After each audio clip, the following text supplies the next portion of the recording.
সন্ত্রাসবাদীদের নির্মূল করতে ভারত যেভাবে পাকিস্তানকে জব্দ করেছে তাতে যার পরনাই খুশি উত্তর দিনাজপুর জেলার কালীগঞ্জ ব্লকের ভারত বাংলাদেশ সীমান্ত লাগোয়া নাগরিকরা বলেন তারা ভারত বাংলাদেশ সীমান্ত এলাকার বাসিন্দা। তাদের রুটি রুজি মূলত কৃষিকাজের ওপর নির্ভরশীল। তাদের অনেকেরই রয়েছে ভারত বাংলাদেশের সীমান্তের ওপারে 0 পয়েন্টে পর্যন্ত কিছু কৃষি জমি।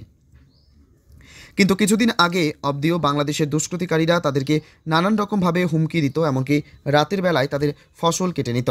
কিন্তু এবার ভারত যেভাবে সন্ত্রাসের বিরুদ্ধে লড়াই করেছে তাতে বাংলাদেশের আতঙ্কবাদীরা আতঙ্কিত হয়ে পড়েছে। এখন আর সেরকম হুমকি দিতে দেখা যায় না তাদের।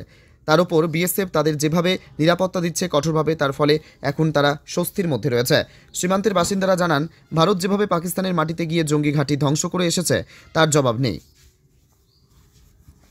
তারা সেনাবাহিনীর প্রশংসা করে এবং ভারত সরকারকেও ধন্যবাদ জানান। তারা বলেন এতে বাংলাদেশেরও শিক্ষা নেওয়া উচিত। আগামী দিনে ভারতের বিরুদ্ধে কিছু সন্ত্রাসমূলক কাজ করার আগে সীমান্তের নাগরিকরা বলেন ভারত পাকিস্তানের মধ্যে যে যুদ্ধ আবহ শুরু হয়েছিল সেই সময় তারা আতঙ্কের মধ্যে থাকলেও এখন তারা আর আতঙ্ক বোধ করছেন না। খুব সুন্দরভাবে তারা দিন যাপন করছেন এবং চাষাবাদ করছেন। আনন্দ বর্মন। বললাম এই জায়গাটার নাম কি? এটা পুরগ্রাম। আচ্ছা, বলছি এই যে ভারত পাকিস্তানের মধ্যে যে যুদ্ধ হলো এবং ভারত যেভাবে জবাব দিল পাকিস্তানকে, না তাতে কতটা খুশি? না আমরা অনেক খুশি হয়েছি, আর ভালো জবাব দিচ্ছে পাকিস্তানকে।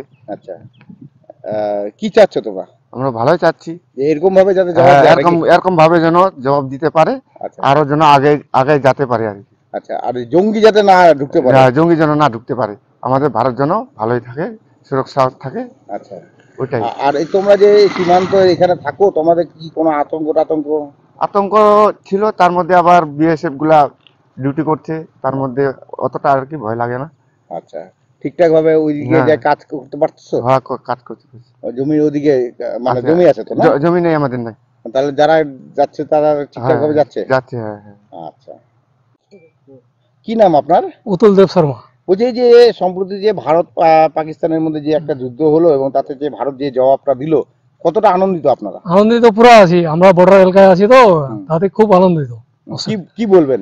কি বলবো, আমাদের ভারতের জয় চাচ্ছি, এটাই। আচ্ছা, এই যে পাকিস্তানিরা মাঝে মধ্যে সন্ত্রাস সৃষ্টি করতেছে, ভারতের বিভিন্ন জায়গায় জঙ্গি পাঠায় করছে, তার কি যোগ্য জবাব পেয়েছে তারা? হ্যাঁ, যোগ্য জবাব তো পেয়েছেই, না পাওয়ার কিছু নেই। আচ্ছা, পেয়েছি। আচ্ছা, আপনারা কি চাচ্ছেন এখন? এখন কি আমাদের দেশ যেন শান্তিতে থাকে, এটা একটা বসবাস করে চলবো। আচ্ছা, আমাদের, কারণ আমরা তো বাংলাদেশের সীমান্তে আছি। আচ্ছা, আমরাও চাই যে শান্তিতে থাক। আচ্ছা, আপনারা আছে এই বাংলাদেশ সীমান্তে আছেন, আপনাদের কোনো আতঙ্কটা তো মাঝে মাঝে লাগেই। কেন? এই যে বাংলাদেশের পাশে আছি, বাংলাদেশ যদি আবার এদিক থেকে ঢুকে যায়, এটা তো একটা দুষ্কৃতীরা দুষ্কৃতীরা তো আসেই, মাঝে হুমকি মারে না? জমি রয়েছে ওই পারে, কাটাতে আমার ওই পারে নেই, এই পারে যাদের জমি রয়েছে তারা কি চাষবাস করতে? হ্যাঁ, চাষবাস করতে তো যেতেই হচ্ছে, উপায় নেই। আচ্ছা, আর যখন যাচ্ছি লোক তখন বেশি ঢুকাই দিচ্ছে এখন। আচ্ছা, মানে আতঙ্কের জন্য আর কি, আগে দিত না। বিএসএফরা আপনাদের সাথে থাকতেছে? থাকে, ফসল টসল কাটে, বেলা 4টা অবধি চলে আসতে হচ্ছে।